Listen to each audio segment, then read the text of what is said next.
A famous Chinese saying in depicting the art of combat states, "The hands are like swinging doors. The feet are the real weapons." Capable of generating tremendous force, the legs are the most powerful natural weapons a human being possesses for the defense of his life. Perhaps few men have known this better than Korean Taekwondo master Hwang Lee.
Of the 6 primary areas of the foot that may be utilized as weapons, the ball of the foot is perhaps the most well known.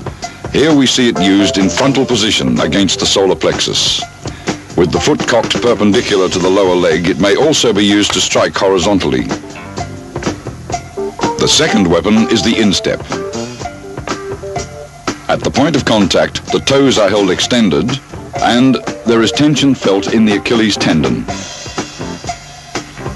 The back of the heel is the third weapon. To be used effectively, the foot must be held in this position. The fourth weapon is the inside ankle. While striking, tension should be felt just above the foot's arch. The fifth weapon is the outside ankle, the hardened bone of which is used in striking an opponent. The sixth and final weapon is the back knife edge of the foot, which follows the natural line of support extending down the leg.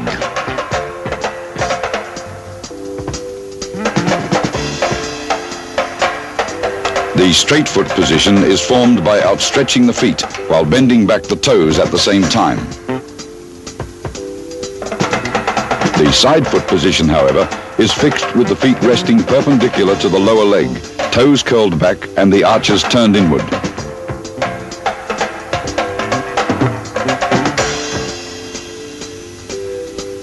Muscles and tendons, when subjected to excess tensile strain, lose their elastic restoring force, much like a rubber band that once overstretched either snaps or loses its resiliency. By swinging the leg up, held straight, muscles are stretched dynamically as opposed to the static elongation produced by other methods. Stretching in an upright position creates a better sense of balance, although for this side stretch, beginners are advised to hold onto a chair. Sustaining the hip back slightly, foot held in the side position allows the leg to swing higher.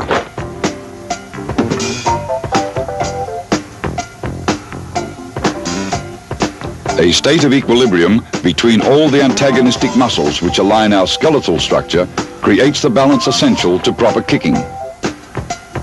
To develop muscular equilibrium, relax, elevate the knee and kick out straight, suspending the foot briefly upon full extension.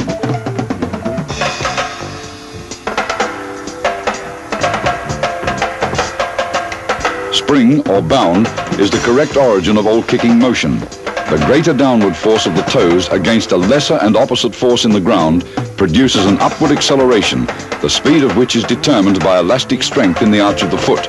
Without spring, kicks lose both speed and power. Skipping rope will help to develop spring.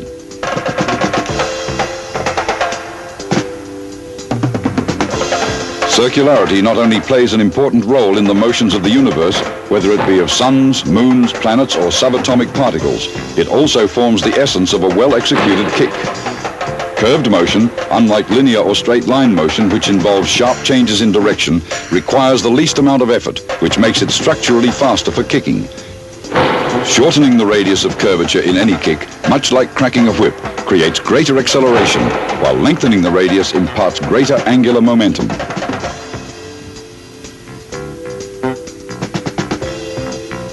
The pelvis may be divided along three axes. The first, or x-axis, runs horizontally from one hip to the other. Torque, or the mass acceleration around an axis, is increased by thrusting the hip explosively forward. The second, or y-axis, runs vertically through the center of the pelvis. Rotating the hips quickly around this axis generates power. The torso remains fixed, the waist elastic and flexible. The third, or z-axis, runs centrally between both hips from stomach to back. Motion along this axis lends to the kick the added momentum of the reverse half of the body. Hip thrust must be well timed with spring to be effective.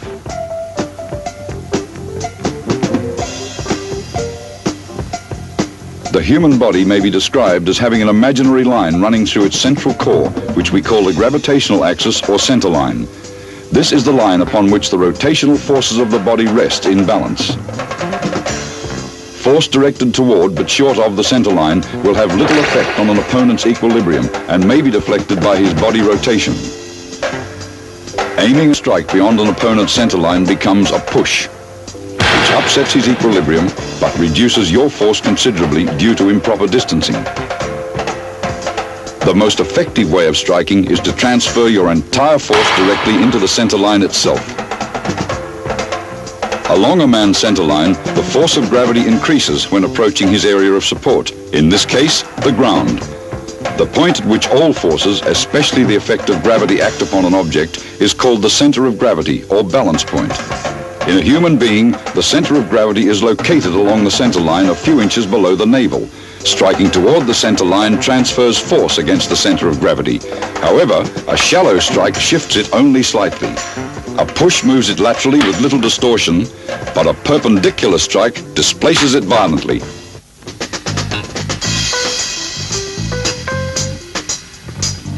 Of the 8 basic kicks, the front kick, although appearing simple, is very often performed incorrectly. The weapon utilized is the ball of the foot in the straight position. To kick properly, spring your knee up high. Thrust forward with the hip, extending the foot out straight. Keep your kick side shoulder back while leaning slightly forward at the waist to maintain balance. Do not kick targets beyond the angle of the raised knee or swing the leg up, causing undue pressure upon the knee joint. Notice the kicking foot springs up in an arc, reaching the back of the thigh just prior to hip thrust. Observe the whip-like quality of the entire motion, a characteristic of any proper kick. Against an opponent, kick perpendicularly into his center line. Kicking at any other angle will deflect the force of impact.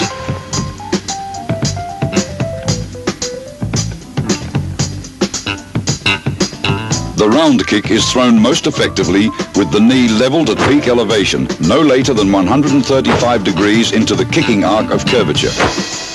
The weapons used are either the ball of the foot in the side foot position or the instep. To execute the kick, spring the knee up 90 degrees into the kicking arc. Rotate the hip inward, bringing the foot around horizontally, then return along the same path. Always twist your torso in an opposite direction to your leg momentum. Rotating the hip down quickly on its y-axis upon impact relieves pressure on the knee.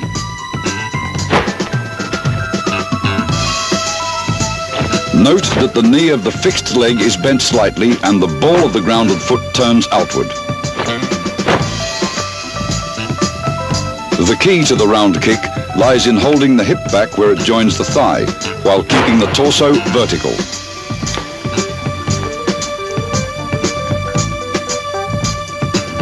Here we see the kick thrown in the extreme to an opponent's head. Beginners should avoid kicking above chest height. Most high kicks are less powerful and more easily blocked.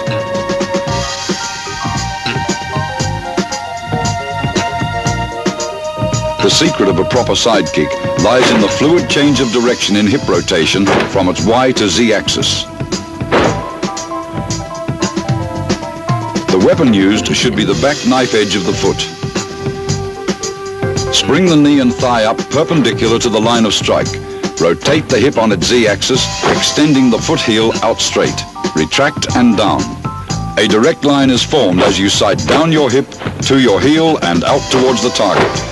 Relax the leg muscles, allowing your bound and hip to do the work.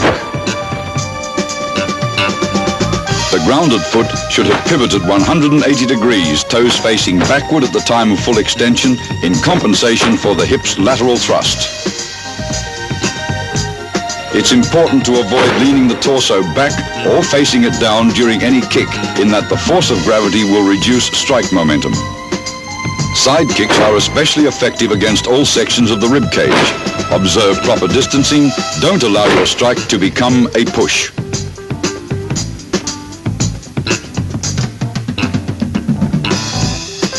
To develop power in the hook kick, which is sometimes referred to as a reverse roundhouse, a great deal of coordination is required. The weapon in this kick is the back of the heel.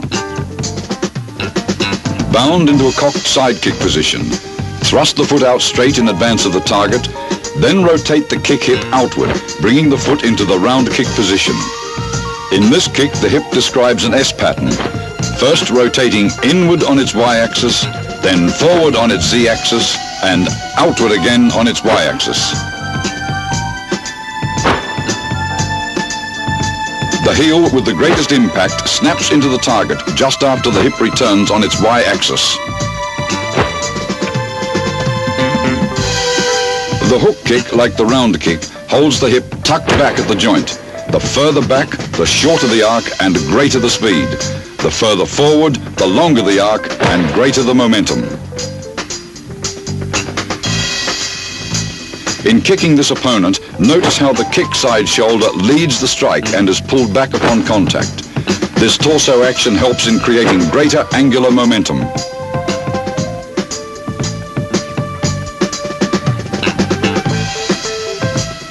The inside crescent kick depends, more so than with the previous kicks, upon the powerful springing motion of the foot off the ground. The main weapon is the inside ankle, although the arch may be used in blocking either arms or legs. Bounce your knee up high towards your side, then quickly rotate your hip both forward and inward.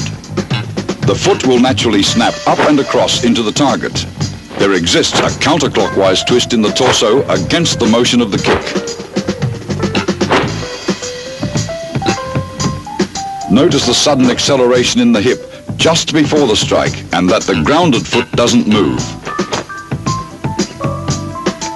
A strong yet flexible waist is an asset due to the great forces being applied by both torso and hip in opposite directions.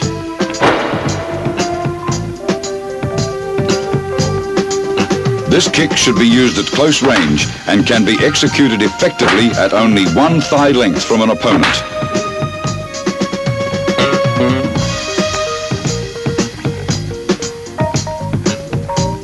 The outside crescent kick is almost the reverse of the inside crescent kick, except that in this case, torso rotation assists the springing foot into position.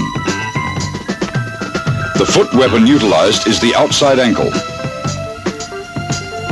Spring the knee high across the torso, then rotate the hip outward.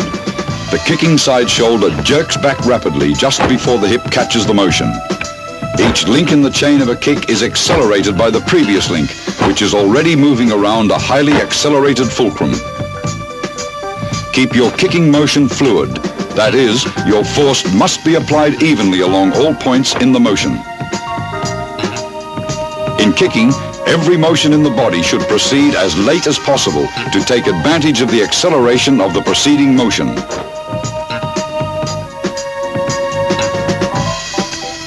At long distance, this kick is effective for blocking. At close distance, it's valuable for hitting to the head.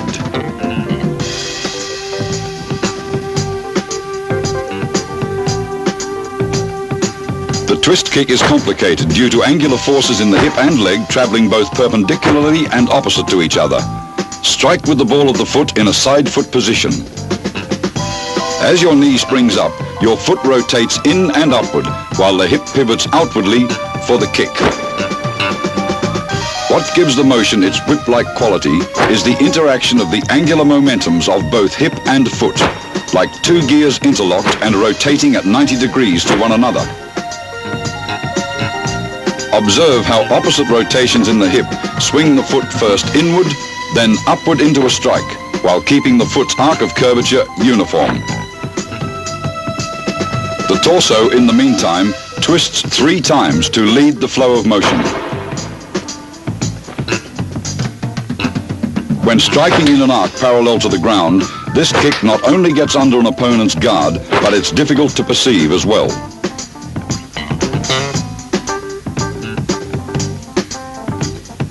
The hammer kick well lives up to its name, in that it is much like using an actual hammer.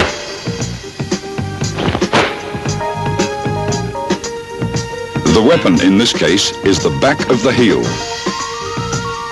The knee springs up across the torso, while the hip swings the foot up and down like a hammer. Thrown from an outside crescent kick position, the hip rotates first in on the y-axis, then up on the x-axis, out on the y-axis, and down on the x-axis. It's important to make full use of the power in the small of the back to drive the heel toward the ground. Notice that the last downward motion carries not only a shortened radius of curvature, but also the full force of gravity to give it acceleration.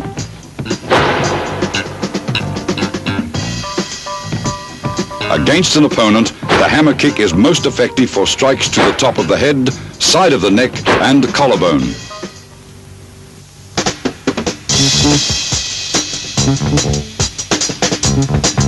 Executing any kick 360 degrees about the hip's y-axis of rotation is called a spinning kick. The weapon used for the spinning front kick is once again the ball of the foot held in a straight foot position. Pivot 180 degrees on your front foot, twist your torso, then spring the knee up to front kick.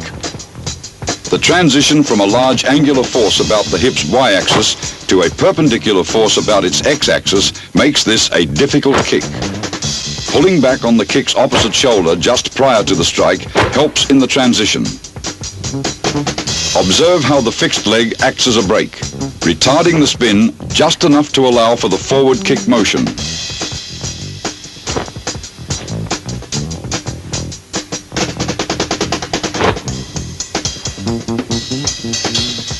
To remain accurate as well as create impact, a tremendous sense of timing and balance is required. It's important to sight the target 90 degrees into the spin, so your head must twist around slightly faster than your shoulder.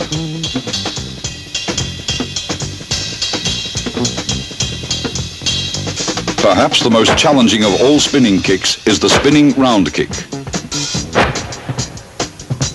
Either the ball of the foot in a side foot position or the instep are used as weapons. Spin your torso, pivoting on your rear foot, knee up, hip thrust, and kick. To retain balance and speed, the knee should reach its peak height 240 degrees through the spin.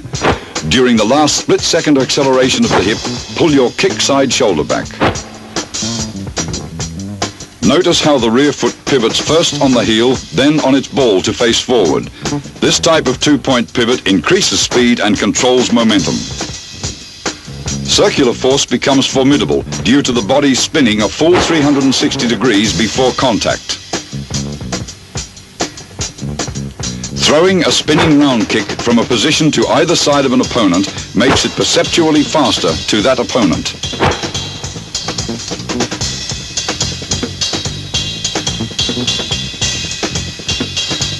The spinning side kick may be considered a prime example of the precise control of body momentum. The knife edge of the foot is the weapon used. Pivot 180 degrees on your front foot, spin springing the foot up, hip thrust, and kick. Bound allows the hip in rotating from its Y to Z axis to accelerate faster than the spinning torso. Notice how the kick side shoulder pulls against the spin during thrust.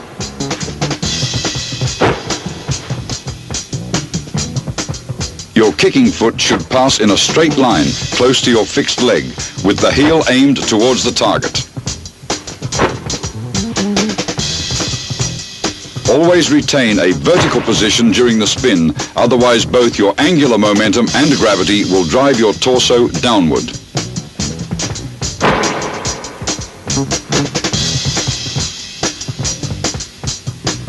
The foot must travel in a straight line to the target.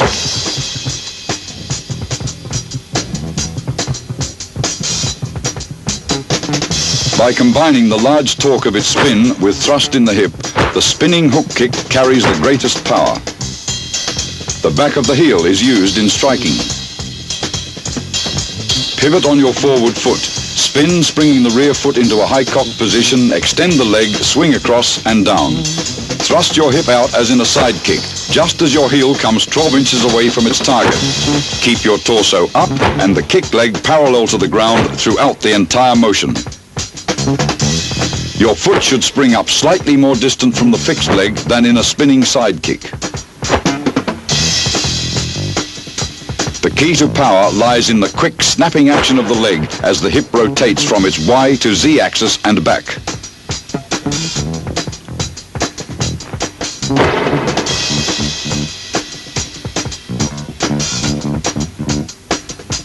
When kicking an opponent, crack the heel into the target, immediately relaxing the leg after impact.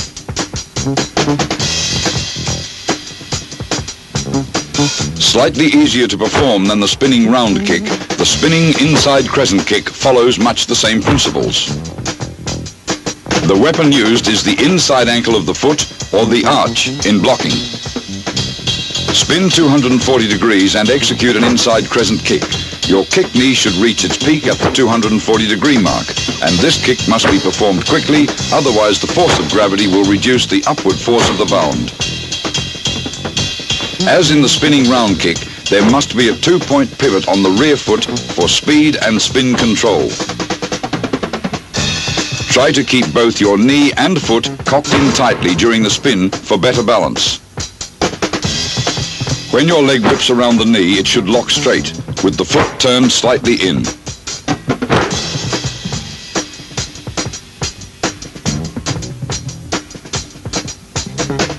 The movements of the spinning outside crescent kick are the most natural of all spinning kicks.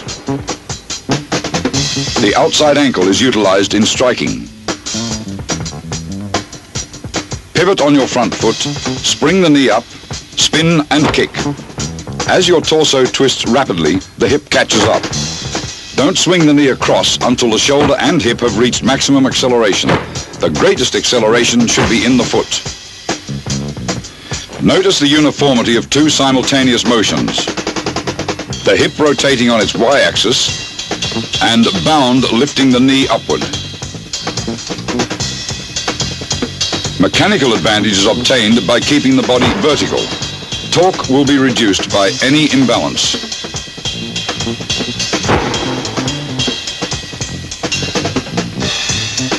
terms of actual impact, angular momentum is never changed regardless of the distance of the foot from the body.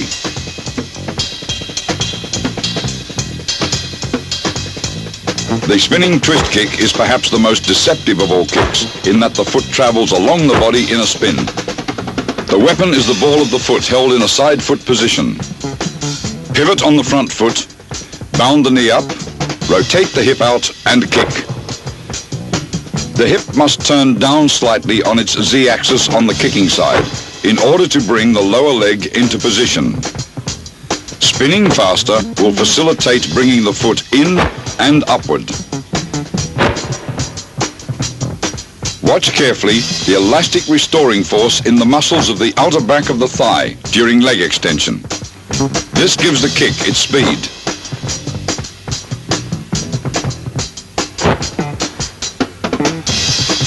Visually, the spinning twist kick looks much like a rubber band unwinding. This particular kick is almost impossible to block due to its angle of entry plus the deflective force of the foot turning over.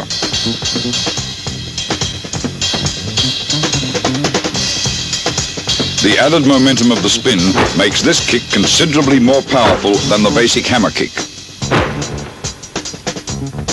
The heel of the foot is used in striking. Pivot on the front foot. Spring the knee up, spin and do a hammer kick. Good bound is essential to getting the foot up to its full height. A quick directional change in hip rotation, aided by the forces of gravity and muscle elasticity, accelerates the heel downward.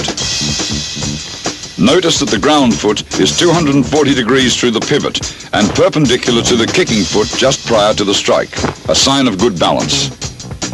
Always hold the kicking leg straight throughout the downward motion. Never bend your knee.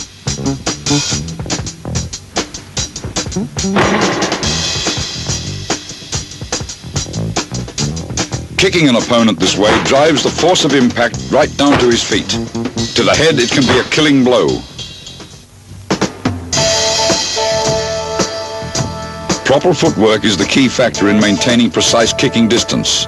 Notice how the feet are measured apart to establish maximum stability. This basic parallel stepping pattern is designed to help beginners develop a sense of balance when kicking over a distance. While stepping in a straight line, transfer 2/3 of your weight over the forward foot. Keep your forward knee bent and your rear leg held straight. In reverse, the process is the same. A more advanced stepping pattern is the fighting or L step. Both feet are placed perpendicular to one another, heels 1.5 foot lengths apart. The forward foot pivots 90 degrees on the heel as the rear foot advances. This pattern's greatest advantage lies in its ability to facilitate quick changes of direction without having to cross the legs. With 2/3 of your weight over the rear foot and 1/3 over the forward foot, greater speed is lent to the forward leg and powerful spring to the rear.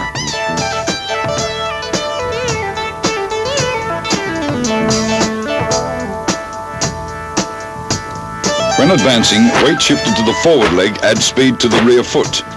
In reverse, body momentum induces greater spring off the rear leg. Hip thrust should be timed precisely as the rear leg passes the forward leg, not sooner or later.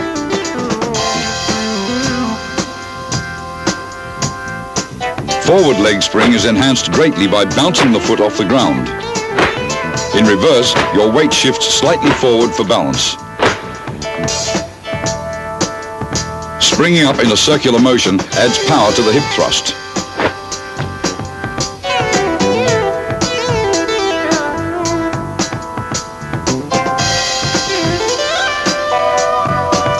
While bounding, concentrate on pivoting the kicking foot's heel out and upward simultaneously. In reverse kicking, weight is subtly shifted, first to the back leg, then to the front leg. Speed of the forward foot is increased by pivoting it around the knee. Power is generated by springing the knee first slightly to your side, then across.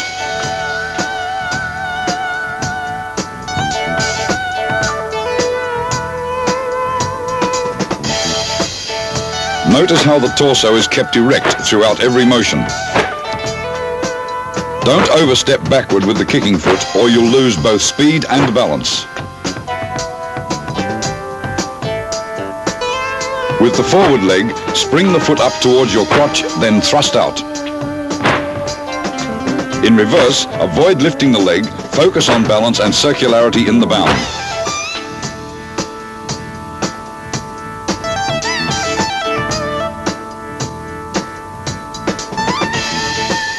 For maximum momentum, spring your rear leg across the fixed leg so that the kicking foot's heel and fixed foot's toe line up vertically just prior to hip thrust.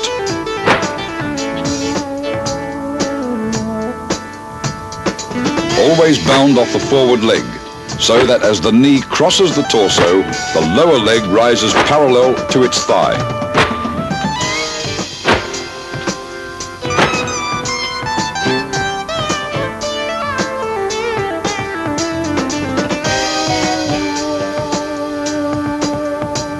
In order to kick more quickly, notice how the arm on the kicking side extends, acting as a lead-in just prior to the bound, then retracts as the hip begins its thrust. When kicking off the forward leg, arc the kicking knee slightly to the outside of your body, about midway through the bound, for greater power.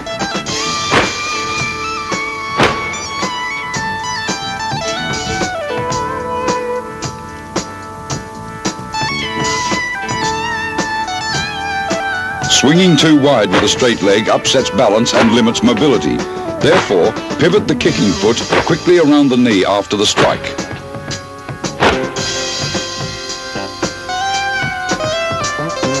Don't lean back when kicking off the forward leg or the kick will go wild.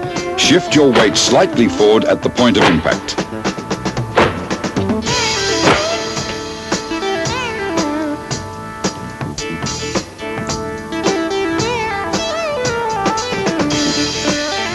To build up a whip-like action in the foot's momentum, you must bound the knee across the pivoting leg during the hip's inward rotation.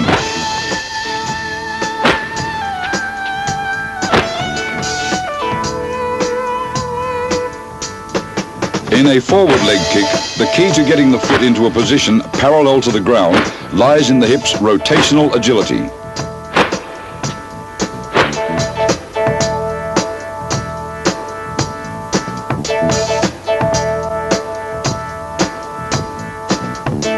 The most common mistake in moving with this kick is to try and reach out with the kicking heel, which thereby reduces its effectiveness.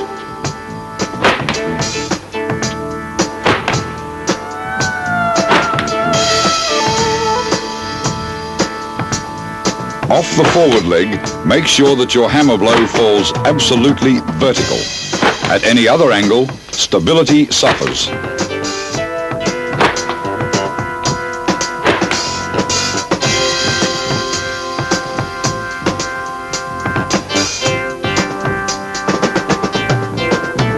To promote better balance when spinning, be sure to pass the kicking foot from a shallow bound close to the fixed leg.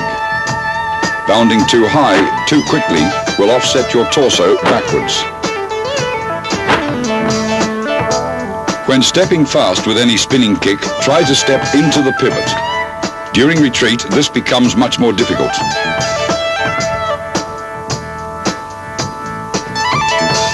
Notice carefully the difference in tempo between advancing and retreating.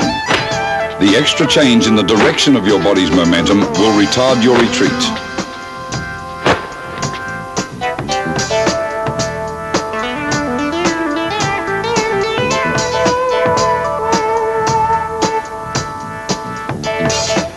When advancing, this kick may be thrown off the rear leg, although very rarely over a full 360 degrees. However, retreating definitely requires the kick to be executed by the forward leg.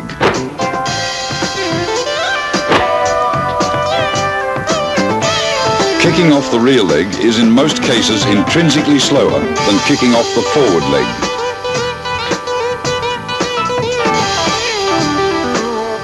To advance more quickly, cross your rear leg behind the forward leg, then kick off the forward leg using the rear leg as a pivot. To retreat faster, hop back with the rear leg just as the forward leg lands, then kick with your forward leg.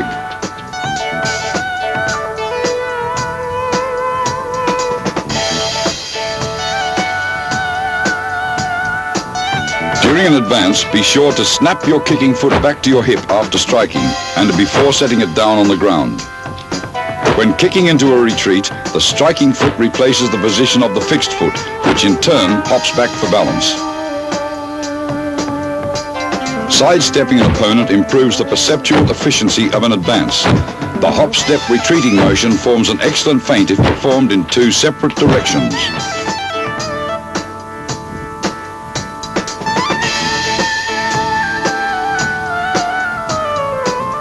To increase speed, place the heel of your forward foot so it points towards the target when you step. In retreating, first step back with your forward foot before using it to kick.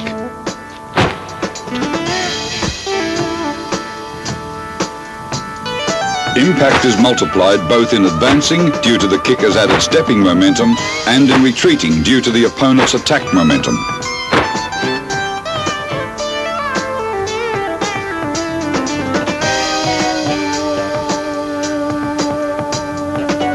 To be accurate with this kick, sight the target just as the forward foot leaves the ground. The torso must twist extensively.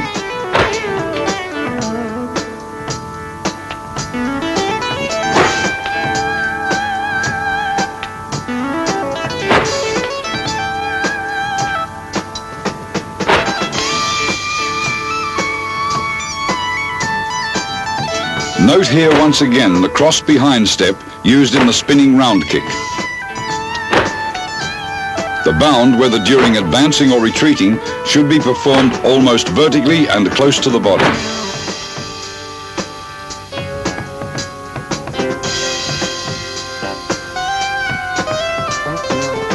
While requiring only the forward foot to pivot, a flexible waist will allow one to spin the shoulders around 180 degrees and discern the target.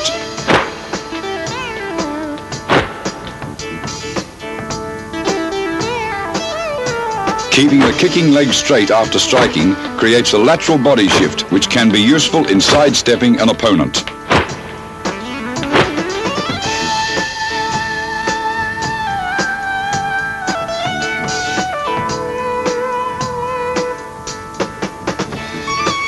When first moving with the spinning twist kick, remember, once you're out of balance, the force of the blow will throw your torso in the opposite direction.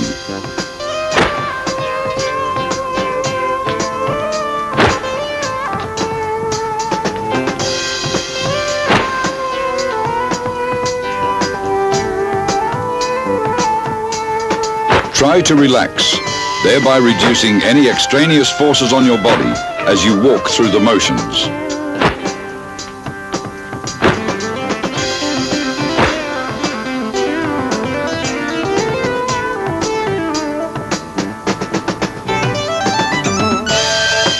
Mechanical energy, or the sum of both potential and kinetic energies, can be increased in this kick by raising the leg higher and drawing the hip back faster prior to impact.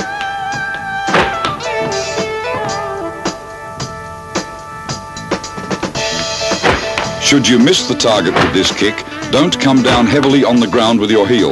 Land on your toes and on the ball of your foot.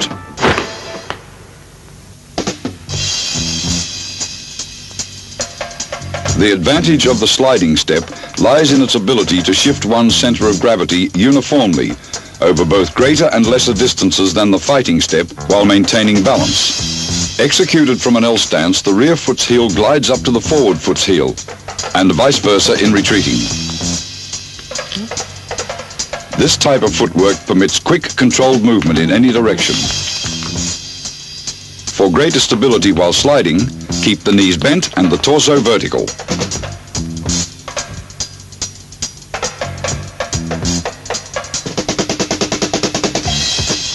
In order to compensate for advancing or retreating momentum, always keep your weight slightly over the leg furthest from your direction of motion.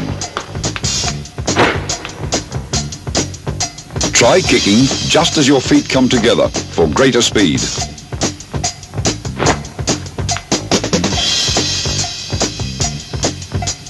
Utilizing the momentum of the sliding rear leg, which carries 2/3 of your body weight, the forward foot's bound acceleration is multiplied.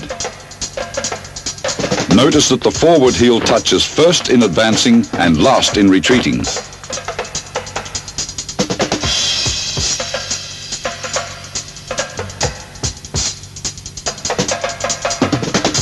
Bound may be aided further by keeping the forward foot's heel off the ground, then simultaneously dropping it as the rear foot springs.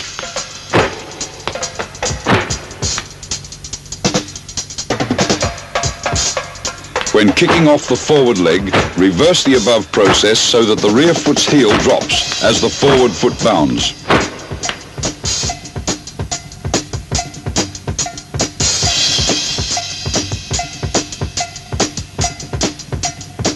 Lower your center of gravity by first lifting, then dropping at strike impact the pivoting foot's heel. This increases the force of the blow.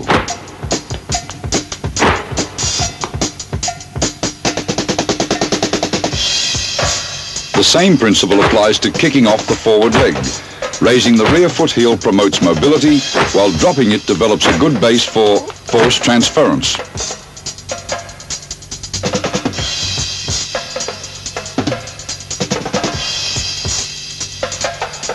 From the rear leg, you should have an uplifting feeling as the rear foot passes in front of the fixed leg. The fixed leg knee will straighten briefly upon impact.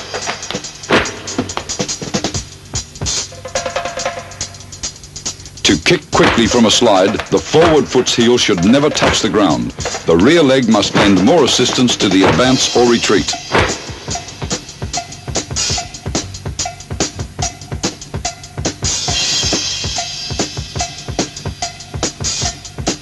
Knee action plays an important role in sliding kicks. They act as springs which absorb the shock of motion and promote rebound, which is an asset to kicking fast. Dropping the fixed leg knee slightly and at the moment of impact also helps lower your center of gravity.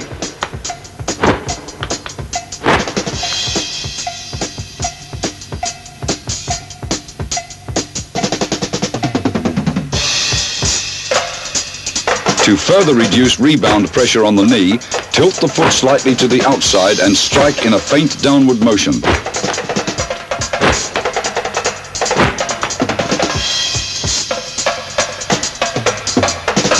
Be sure to lock the knee for a microsecond upon foot impact to allow total force transference.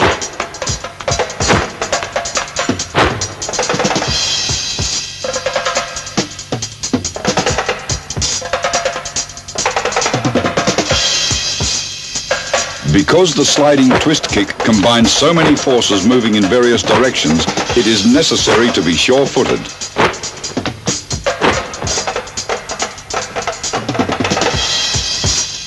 Don't allow your center of gravity to shift further back over your fixed leg as a result of advancing or retreating motions.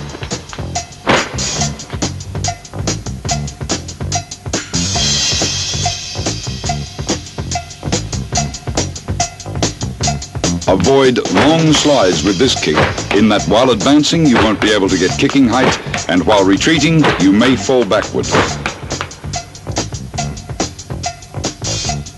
The hammer kick thrown from an outside crescent kick position is much easier to control when moving quickly due to less hip rotation.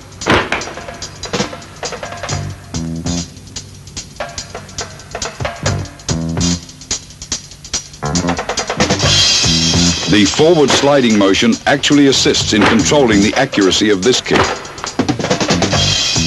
Watch closely the footwork involved and remember to kick fast, pivot on the ball of the foot, not heel. During retreat, try not to extend your hip forward while spinning. Here we see again the retreating footwork.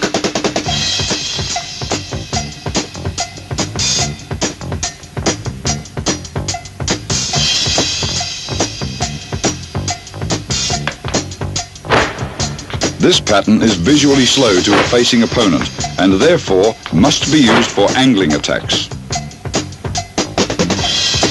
Retreating is somewhat easier because the body undergoes only one change in direction.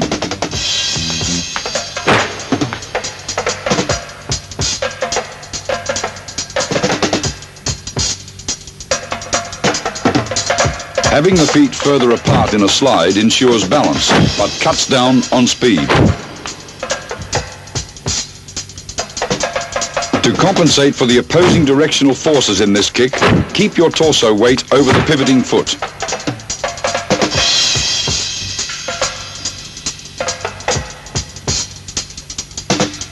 A very powerful kick due to the large linear and angular momentums combined.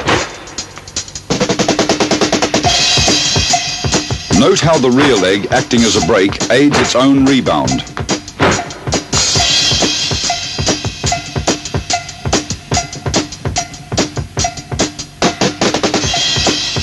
To increase speed, spin your body at the same time that your rear foot slides forward.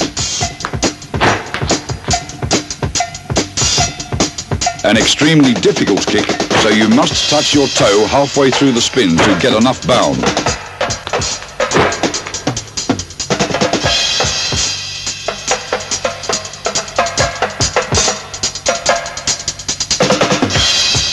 Bending both legs at the knees before springing the leg up adds power to this kick.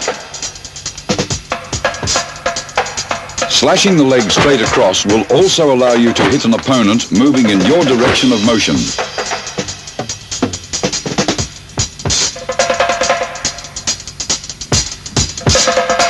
Angular by nature, this kick is greatly improved by a slide's versatility in direction and distance. The center of gravity's uniform motion in sliding reduces extra weight shifts which impede this kick.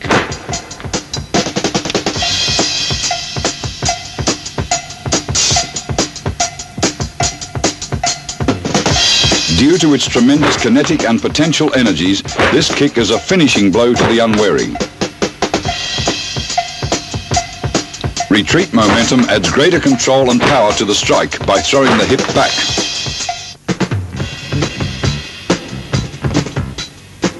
Skipping permits you to move and kick so quickly that you can only catch up with your center of gravity upon impact.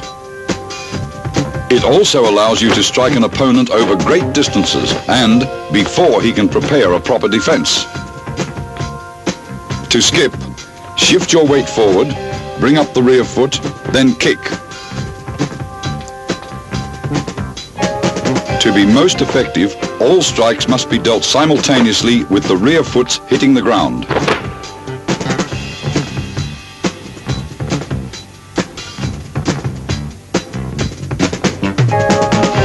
When advancing, skip off the rear leg, then kick as the forward foot lands. Thrusting with an extended hip increases your power. Notice the scissor-like leg motion when springing off the rear leg. Here we see a close-up of both advancing and retreating skips.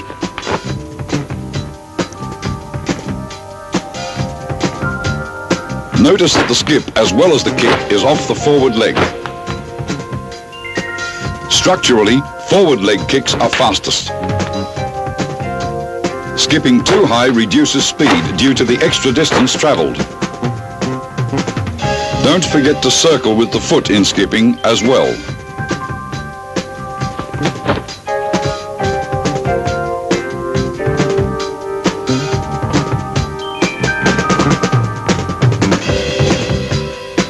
With proper angling, this is one of the deadliest kicks in combat.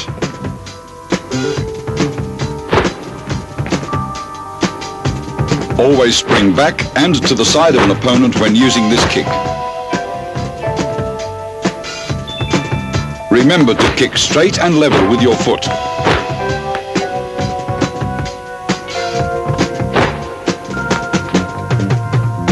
You must skip back off the forward leg while retreating.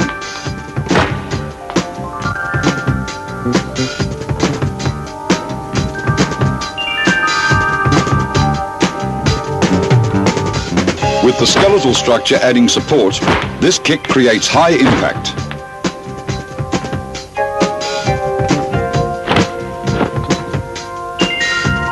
After switching legs, pull the kick side shoulder back.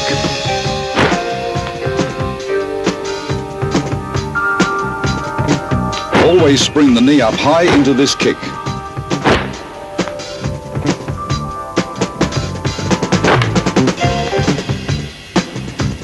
start thrusting your hip at the height of your skip.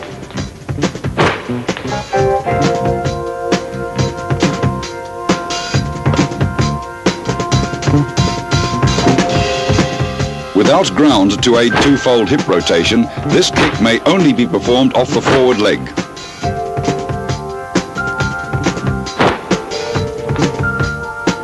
Lean your torso slightly forward to increase strike force.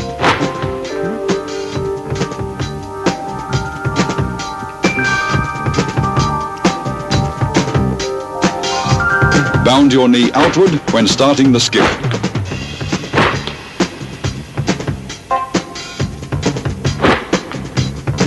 The scissor-like leg motion here will aid your kick momentum. Rotate your hip first outward when beginning the skip.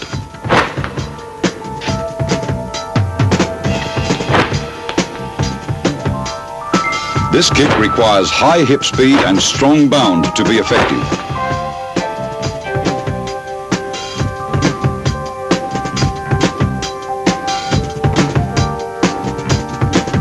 Like the hook kick, only the forward leg can be used when skipping.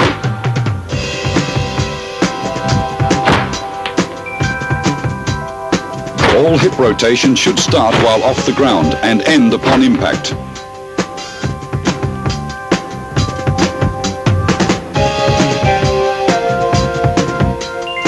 Thrown from a skip, the twist kick's deceptiveness is multiplied.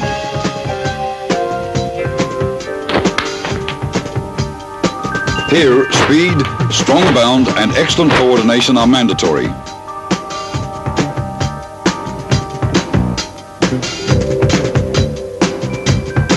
For the sake of speed and balance, it's better to throw this kick off the forward leg. However, as seen here, the rear leg is not an impossibility. Make sure your knee first bounds outward before the strike.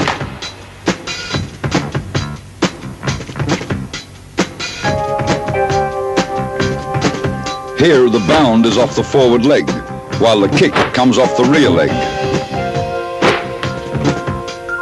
Another but slower type of spinning skip bounds outward, then kicks off the forward leg. Both bounding and striking off the rear leg is quickest. This type of spinning skip is necessary when retreating. Here we see it again in slow motion.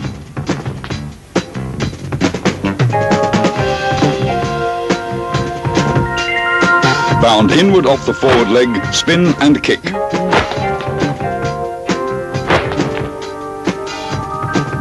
Notice that the forward foot pivots into the spin.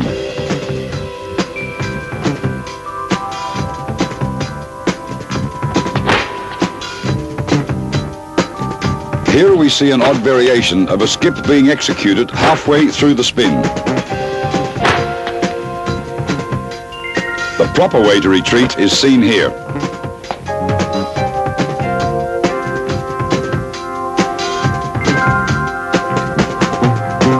Notice the bound comes off the forward foot while the kick comes off the rear. Here we see both bound and kick progressing off the rear foot. Once again, bound should come off the rear foot when retreating.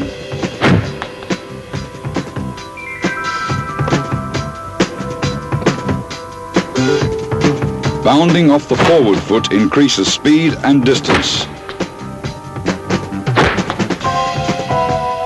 To control direction, bound off the rear leg. While retreating, a rear leg bound increases both speed and distance.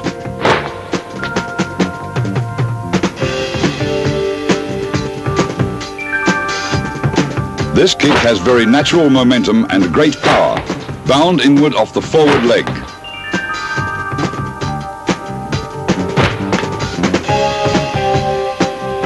Pivot back on the rear foot prior to the spin, skip backward and kick.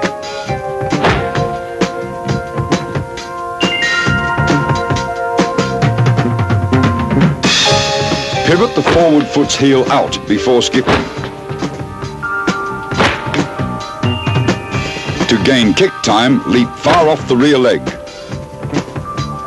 Remember, strike impact happens simultaneously with the opposite foots touching the ground.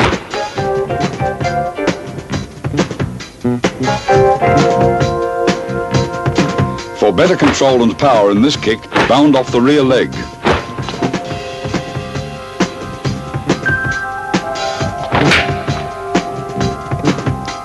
An angled retreat makes this kick treacherous.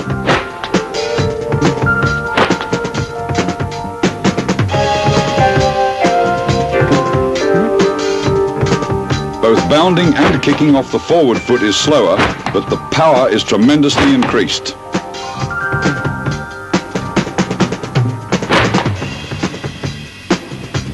A skipping hammer off the rear leg in retreat should only be used at close range.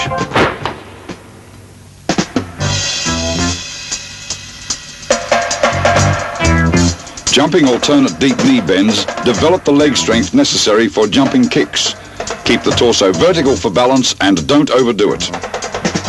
Jumping kicks should be used only if you lose balance in combat, if there's no time to get into a proper strike position, or if an opening appears in an opponent's defense.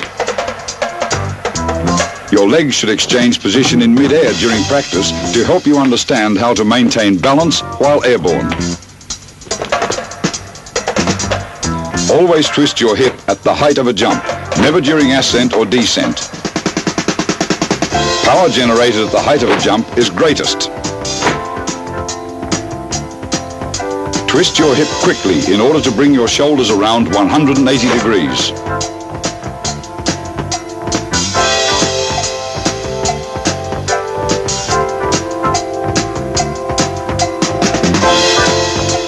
Scissor-like leg action lends great momentum to a rear leg kick. Notice how the strike is executed at the height of a jump.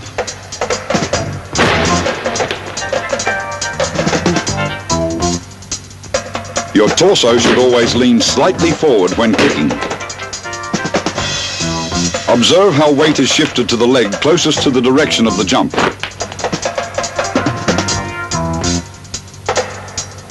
The legs should not cross in a forward leg kick.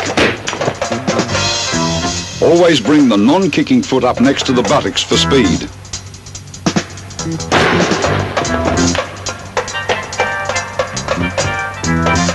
Remember to kick perpendicular to the target. Bound in front jumping kicks is always circular.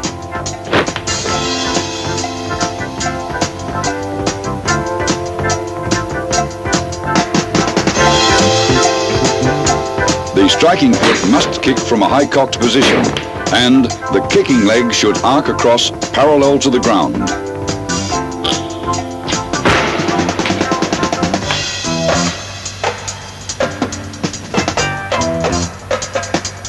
Keep your torso vertical, even when your jump momentum is backward.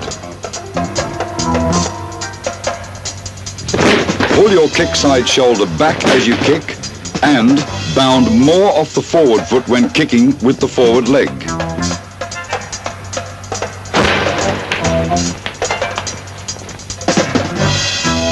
Note the very quick circular motion in the kicking foot.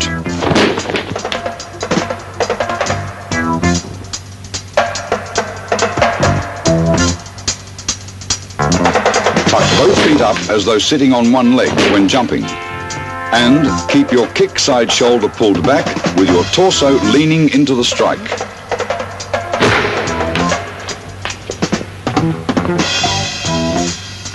Rear leg kicks are useful when an opponent presses in too fast. Jumping kicks are most powerful in that force is not transmitted into the ground. It all goes into the strike.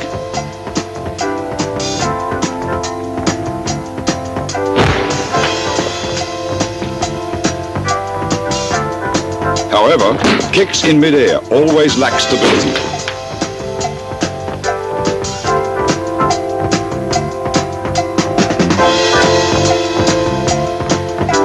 Rotate your hip slightly inward on its x-axis, half into the jump. Jumping kicks prove to be the best for long-distance attack.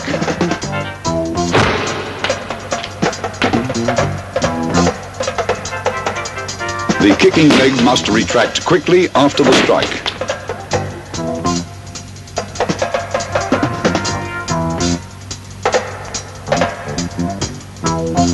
one kicking leg left dangling compensates for the other leg's upward momentum.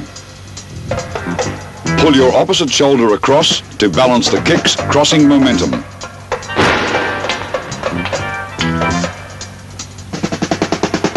In order to get height in the kick leg, bound stronger off the kicking foot. Don't follow too far across with the kicking leg or you'll begin to lose balance.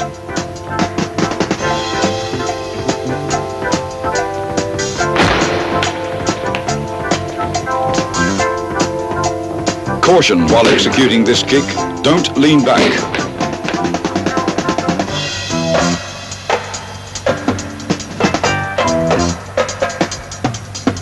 The knee in a high cox position is facing outward at the height of the jump.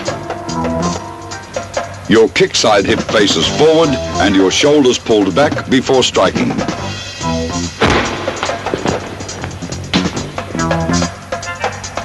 Always land on your rear foot after kicking.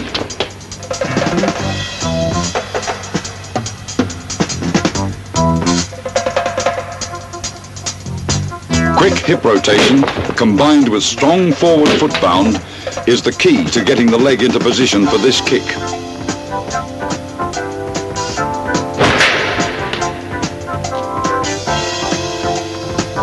Remember, kick parallel to the ground.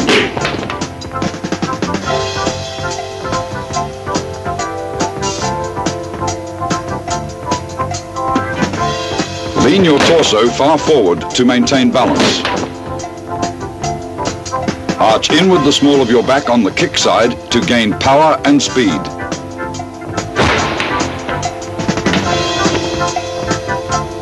Point the opposite knee back to catch your backward momentum.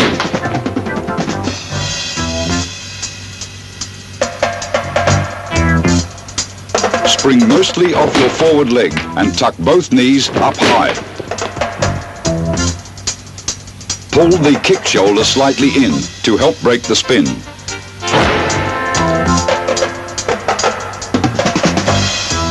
Like skipping, bound more off the rear leg in a retreat.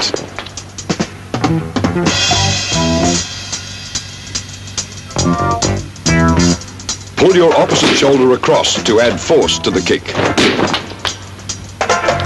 Hold the kicking hip back in the spin and keep it there for the strike.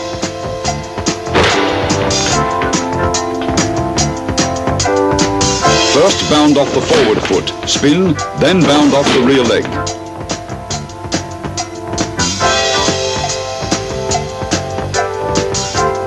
Always bound your striking foot up level with the knee. A forward pull in the kick shoulder breaks the spin. Then, a backward pull drives home the strike. When the hip thrusts, the opposite knee extends back for power.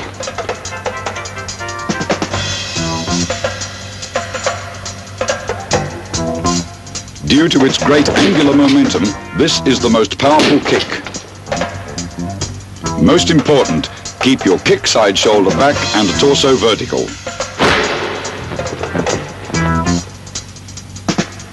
Always kick level to the ground for added momentum.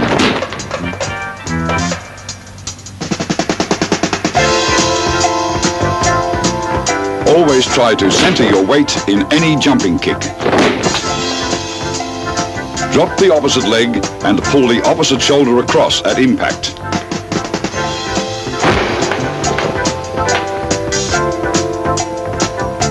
When retreating, extend the opposite leg in the direction of retreat.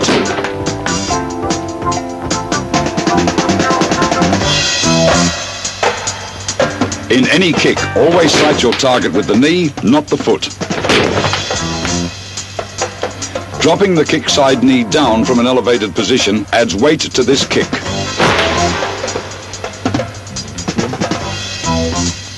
Swinging the arms in opposite arcs prior to the jump lends speed to the spin.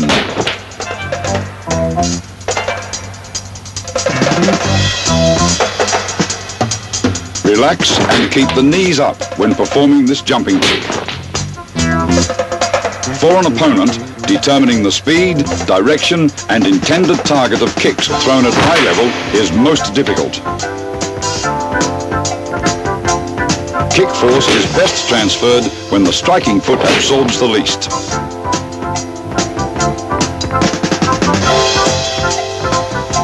Accuracy may only be controlled by breaking the spin with the torso. The potential energy is greatest in this jumping kick due to both the body and foot's elevated positions. Remember, always keep sight of your target.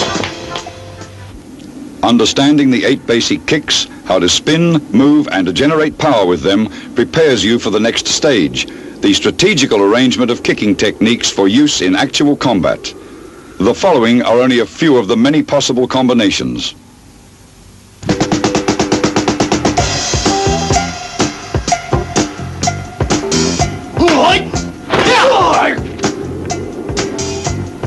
Use the outside crescent kick's momentum to bound off the ground and kick again.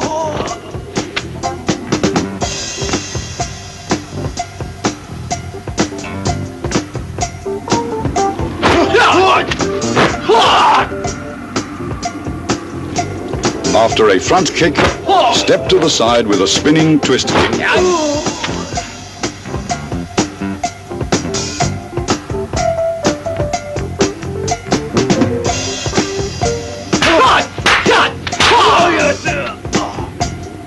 The trick in this case is to use the opponent's kick force to bound your hook kick to his head.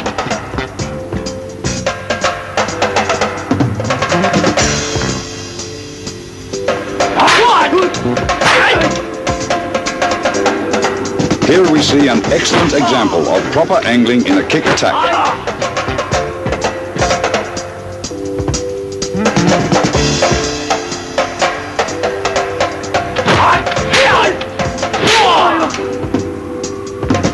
Cross step behind, spin away and round kick. Then cross step in front, spin and hook kick.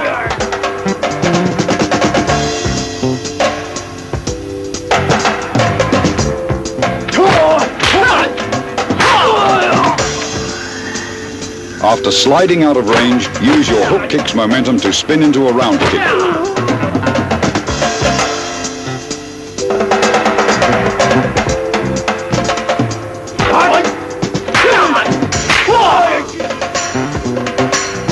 Side kicking the forward knee stops an advance long enough to use other techniques.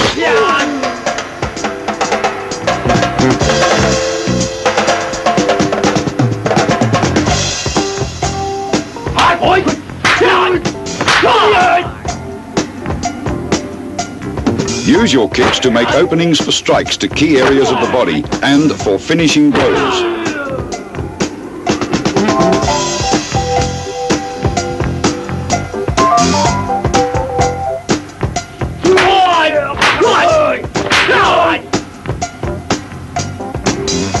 In a close encounter, remember, you still have another foot which can break you free to kick again.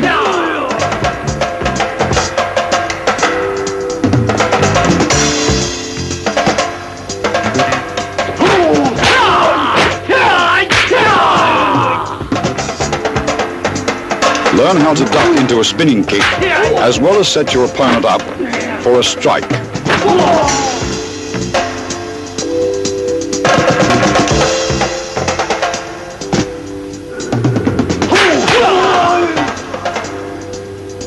All jumping combinations use the retract momentum of one kick as bound for the next.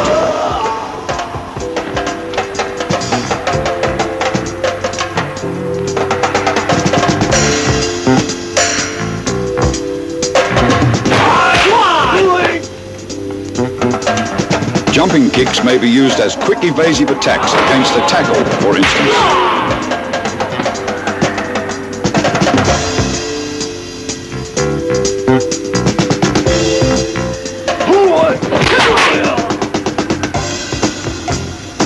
Use the resistant force of an opponent's body to continue an attack, even in mid-air.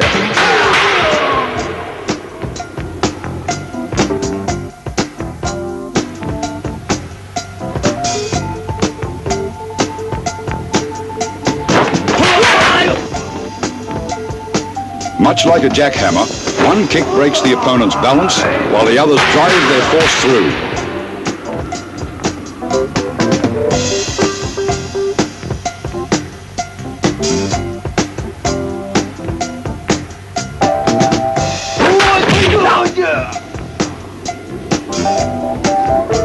The most highly advanced jumping kicks allow you to both block and strike the opponent in one motion. Ultimate power in kicking is not found in the actual techniques themselves, but in the mind, where, in a split second of clarity, time ceases to exist, and all is stillness, as though in the eye of a storm.